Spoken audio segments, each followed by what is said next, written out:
Assalamualaikum warahmatullahi wabarakatuh. Salam sejahtera bagi kita semua. Om Swastiastu, Namo Buddhaya, salam kebajikan.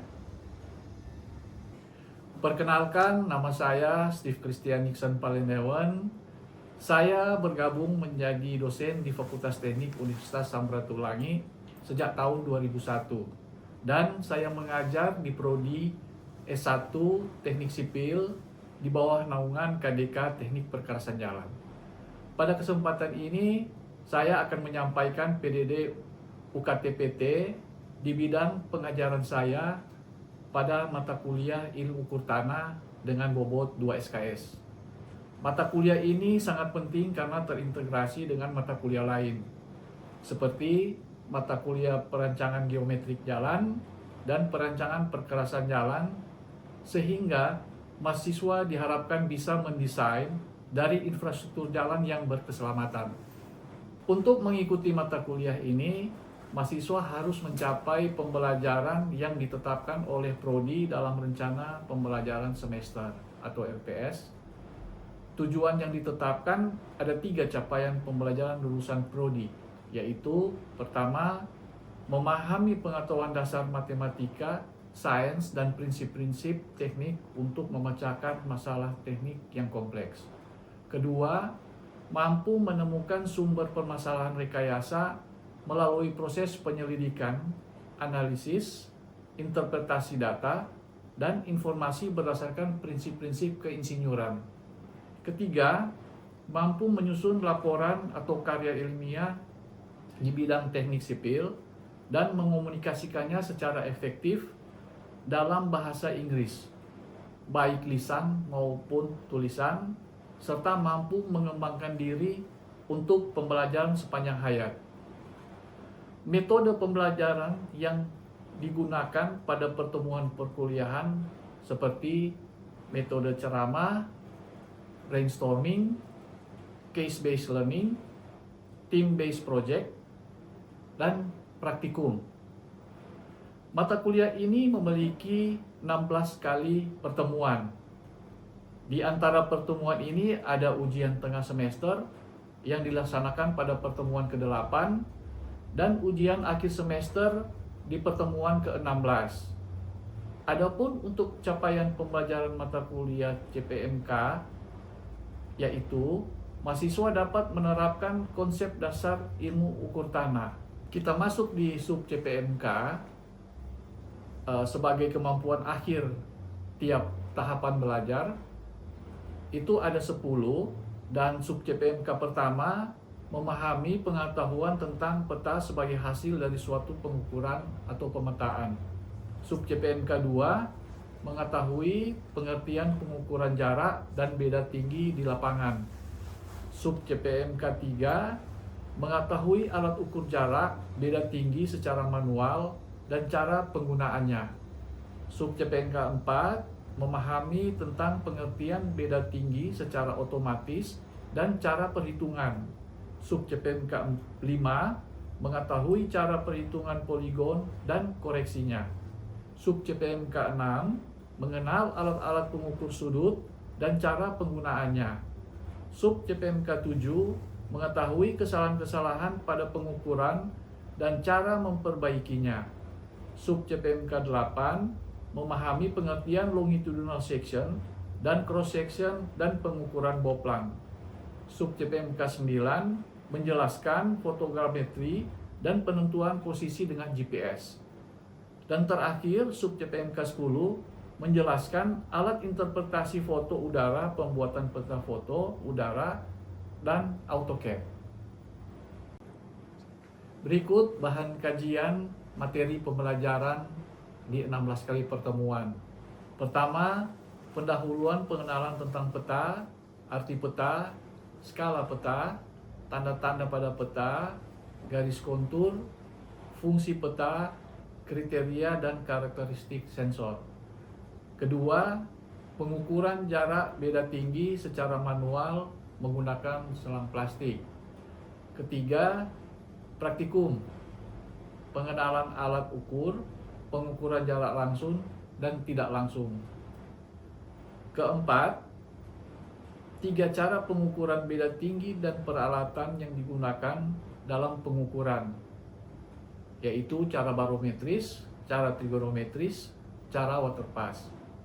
Kelima, praktikum pengenalan alat-alat ukur beda tinggi secara otomatik, praktek pengukuran beda tinggi secara otomatik. Pertemuan keenam, pengukuran sudut, cara reiterasi, cara repetisi, poligon tertutup, poligon terbuka, perhitungan luas dengan dua cara, grafis dan koordinat. Pertemuan ketujuh, pengukuran sudut, yaitu dengan cara reiterasi, cara repetisi, poligon tertutup, poligon terbuka, perhitungan luas dengan cara grafis dan cara koordinat. Di pertemuan ke-8 itu ada UTS tertulis, dan pertemuan ke-9 perhitungan poligon terbuka, perhitungan poligon tertutup.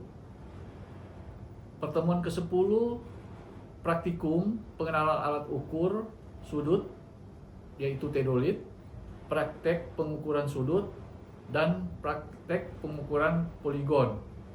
Dan pertemuan ke-11 kesalahan pengukuran. Di sini dilihat dalam kesalahan alat, kesalahan alam, atau kesalahan manusia. Di pertemuan ke-12 menghitung galian timbunan dengan pengukuran longitudinal section, pengukuran cross section, perhitungan galian timbunan, cara koordinat, dan langkah-langkah pengukuran boplang. Pertemuan ke-13 praktikum pengukuran boplang. Dan pertemuan ke-14 memahami pengertian fotogrametri atau penginderaan jarak jauh dan penentuan posisi dengan GPS. Pertemuan ke-15 foto udara, pengenalan alat stereoskop, overlapping foto, program pemetaan udara, dan penggunaan AutoCAD. Dan pertemuan ke-16 yaitu adalah ujian akhir semester yang dilaksanakan. Berikut ini video pengajaran saya.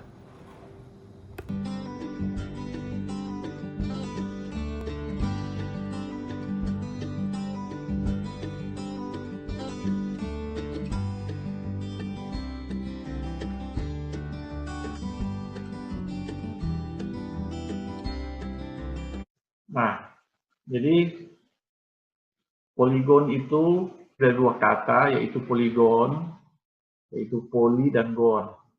Jadi poli itu mengandung arti kan banyak toh. Nah, kalau gon itu adalah sudut. Arti harafiahnya itu yaitu sudut banyak. Nah, itu menjadi dasar untuk kita membuat suatu kerangka dasar daripada peta. Nah, tentunya dengan tujuan, masing-masing tujuan toh. Jadi tujuannya itu kalau untuk orang di dalam bidang teknik sipil itu yaitu untuk pemetaan misalnya proyek jalan, rel, irigasi, sungai, dan lain-lain. Nah, poligon itu terdiri dari poligon terbuka dan poligon tertutup. Kalau poligon terbuka itu ada 3, sesuai dengan yang Uni lihat dan sudah Uni dapat di materi yang sudah kasih. Jadi itu poligon terbuka terikat sempurna, yaitu poligon yang diikat oleh 2 titik koordinat di awal dan akhir. Jadi itu lebih syarat. Dan baru poligon terbuka terikat sebagian. Poligon ini hanya diikat titik kontrol di salah satu ujungnya saja. Jadi kalau mulai dari kiri ke kanan, berarti kiri. Kalau dari kanan ke kiri, jadi yang kanan. Baru ada poligon terbuka lepas. Nah, lanjut orang poligon terbuka lepas. Poligon ini sama sekali tidak memiliki titik kontrol berkoordinat. Jadi untuk pekerjaan pemetaan yang teliti itu tidak baik untuk orang mau pakai untuk poligon terbuka lepas. Makanya nanti orang cuma mau pelajari bahwa yang orang mau pakai itu poligon terbuka terikat sempurna. Oke, sampai di sini ada yang mau bertanya?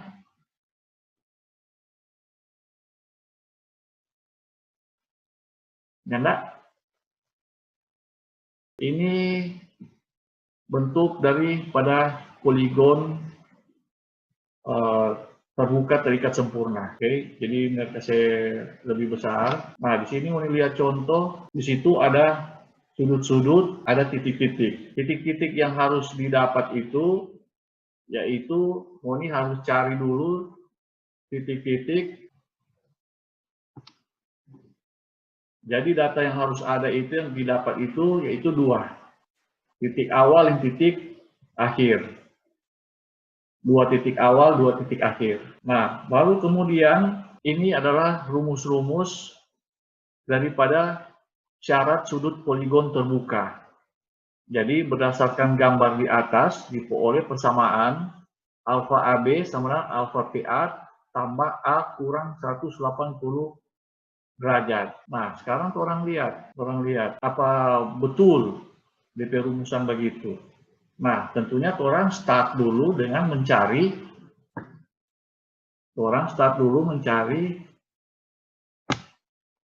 ini sudut alfa AP. Nah, cari sudut alfa AP itu siapa masih ingat? Ismiri boleh?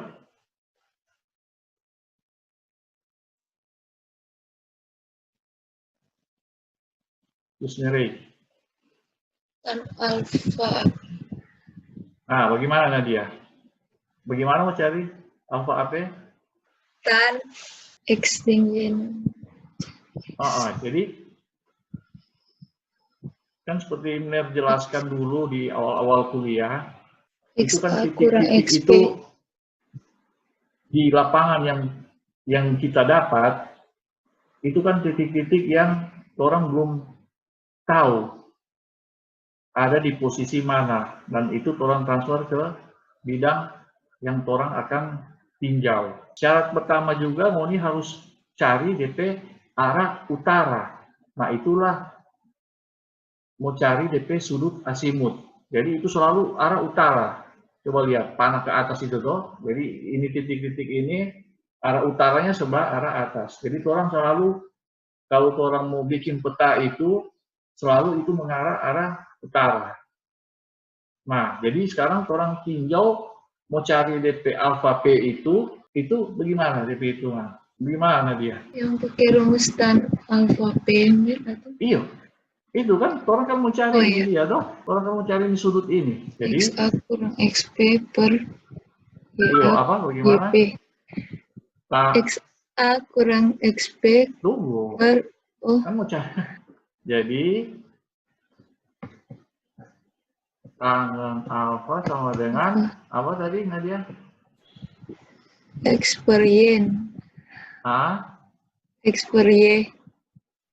X. Enggak dong. XA. Jadi kan ada 2 titik yang tahu ketahui itu. Jadi ini kan titik A, titik P, dan titik A toh.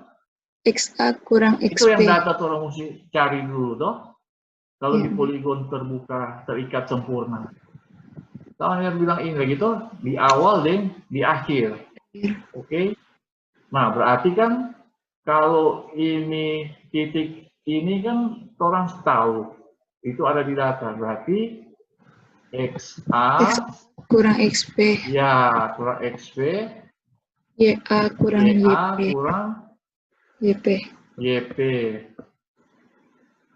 Nah, berarti dapat itu kan dia dapat kan tangan alfa sama dengan angka yang didapat, jadi DP sudut itu dapat dari inverse tangan toh. Wah, baru dapat DP sudut. Sekarang orang mau melihat ini rumus alfa AB ini betul enggak sama dengan alfa PA tambah A kurang 180. Ini A ini adalah sudut, ini dia toh. Ini dia toh. Ini kan dia yang di atas sudut yang diketahui, gitu toh. Jadi di poligon itu yang yang Oni harus dapat data di lapangan itu adalah 2 titik awal, 2 titik akhir, baru sudut, dan nanti ada DP jarak. Jadi itu yang Oni mesti tahu. Oke, nah sekarang orang lihat alfa AB itu sama dengan alfa PA tambah A kurang 180. Betul nggak? Orang cek dulu. Nah, untuk mengecek itu, orang minta orang buat garis bantuan. Jadi orang tarik garis lurus ini. PA dan seterusnya. Oke? Berarti kan itu apa? 180 derajat toh? Dari garis PA toh. Oke, bisa? Sekarang alfa P itu berarti kan sama ini toh. Ini alfa P toh.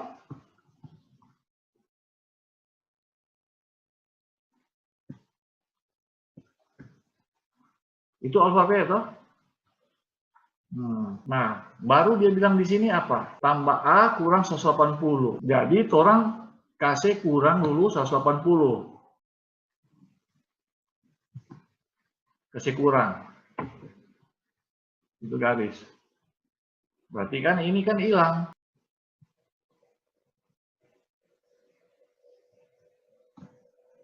Habis toh? Yang garis ungu itu. Tas sisa kan ini. Jadi kasih lagi tambah garis lagi supaya lebih mengerti. Jadi kan tas sisa ini toh.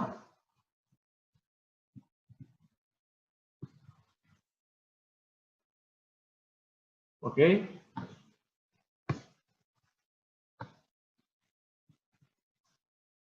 Oh, bengkok lagi.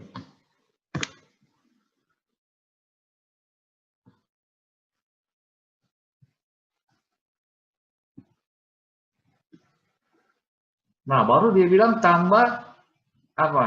Sudut A.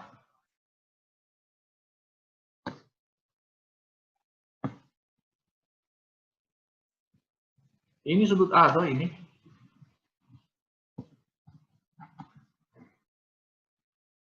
Iya toh? Itu sudut A, tambah sudut A. Berarti ini minus kurang tambah 180 tambah sudut A. Ini hilang toh? Habis baku kurang. Jadi sisalah ini dia, berarti benar. Sudut alfa AB ini.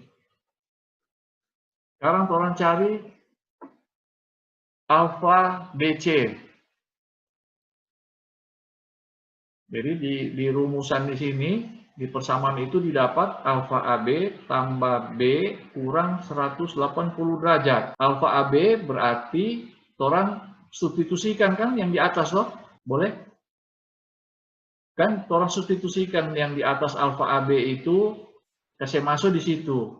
Akhirnya dia jadi alfa PA tambah A tambah B kurang 2 kali 180. Oke? Nah, coba Kesia. Boleh Kesia? Boleh, benar. Jadi, mengapa ini dia dapat alfa PA tambah A tambah B kurang 2 kali 180? Dapat karena itu alfa AB yang di sini, ini alfa AB ini, itu disubstitusi oleh ini semua ini toh. Oke? Oke, kalau Kesia semua mengerti, tapi yang lain mungkin agak itu. Jadi itu kan taruh di atas ya. Jadi kan sama dengan berarti alfa PA tambah A kurang 180 tambah B kurang 180 derajat. Iya toh? Jadi dia dapat alfa PA tambah A tambah B kurang 2 kali 180. Oke? Oke, jadi ini sebenarnya ada polia semua ini di sini. Memsukin this Raisa. Bagaimana Raisa? Boleh, Mer. Boleh, Mer. Boleh? Ini ada polia semua kok, kita monitor ini tuh. Sekarang sama. Orang tarik garis bantuan searah dengan garis AD.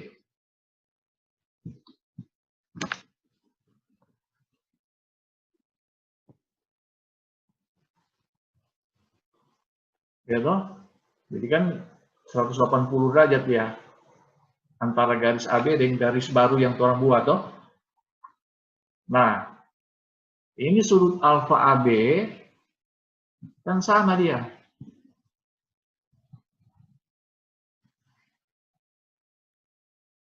Oke, sama toh? Nah, orang hapus lagi itu.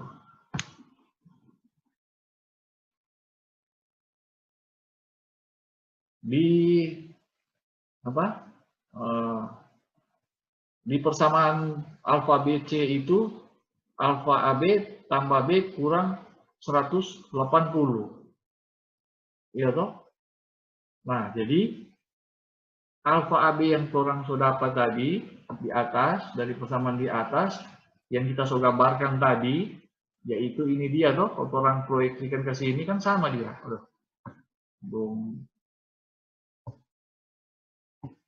Yang orang proyeksikan ke sini kan sama. Itu dia toh. Alfa AB. Baru kasih kurang 180 derajat.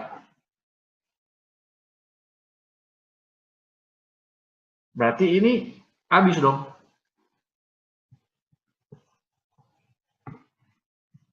Habis dong. Tersisa yang dari garis arah utara itu ke kiri itu, ke garis AB, itu yang sisa. Nilai yang sisa dari pengurangan itu. Baru tambah B.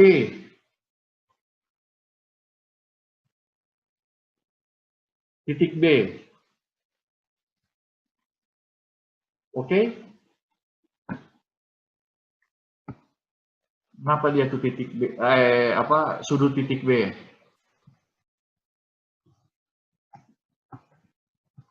Itu tuh sudut titik B antara garis AB dan garis BC. Itu titik B, sudut titik B. Berarti ini habis lagi kan tambah.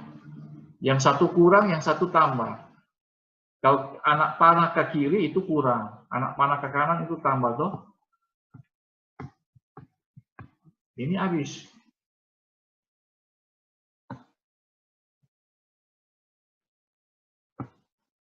Sisa ini toh.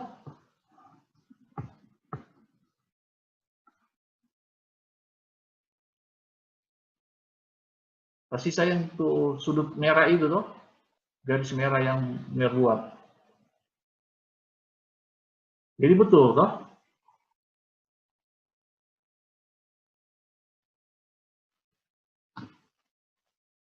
Jadi persamaan itu benar. Nah, sampai sini ada yang mau bertanya? So, mengerti? Tessa, bagaimana Tessa? Bisa? Tessa lo? Nah? Boleh. Oke. Jadi tolong lanjut. Nah, di sini orang juga harus tahu bahwa syarat dari sudut poligon terbuka itu adalah sudut akhir dan sudut awal itu sama dengan sigma sudut kurang N kali 180 derajat. Karena yang tadi itu toh, N kali 180 derajat. Jadi DP titik ada berapa? 5 di situ, berarti kali 5. Sudut akhir dan sudut awal itu dicari, baru kasih baku kurang. Baru sigma sudut itu, jadi si baku tambah semua sudut yang, data sudut yang mau diukur itu, yang mau didapat. Yaitu tentunya kalau di begini kan berarti di soal. Tapi itu artinya bahwa sudut data itu yang harus Noni cari di lapangan dengan sudut awal dan sudut awal dan titik akhir, dua titik awal titik akhir untuk mencari sudut akhir dan sudut awal. Nah, akhirnya kan nanti didapat di sumbu X itu berapa. Syarat juga absis poligon terbuka itu X akhir kurang X awal sama dengan sigma D sin alfa. Yang di ordinat itu yaitu Y akhir kurang Y awal sama dengan sigma D cos alfa. Nah, sudah. Cuman itu aja. Oke, sampai situ ada yang bertanya? Baru orang lihat di contoh perhitungan. Ada? Mana yang lain? Coba suara dulu selain yang sudah sebut-sebut tadi. Regan, gimana Regan? Belum on mic. Ah, sudah. Gimana? Boleh. Regan? Ya? Boleh benar. Boleh benar. Oh, oke. Masuk di langkah perhitungan. Nah, di langkah perhitungan ini berarti orang pertama itu cari sudut asimut di awal. Jadi sudut awal itu berarti ada di mana? Titik ini toh, PQ toh, sudut akhir, titik akhir, dua titik akhir. Oke, sudah. Nah, baru orang cari DP alfa PQ. Alfa PQ itu adalah sudut jurusan. Baru alfa RS di akhir. Itu adalah sudut jurusan. Oke, yang selalu berpatokan di arah utara. Jadi poligon tertutup itu hampir sama dengan yang poligon terbuka. Cuman kalau tertutup dia berawal di titik awal, berakhir di titik awal.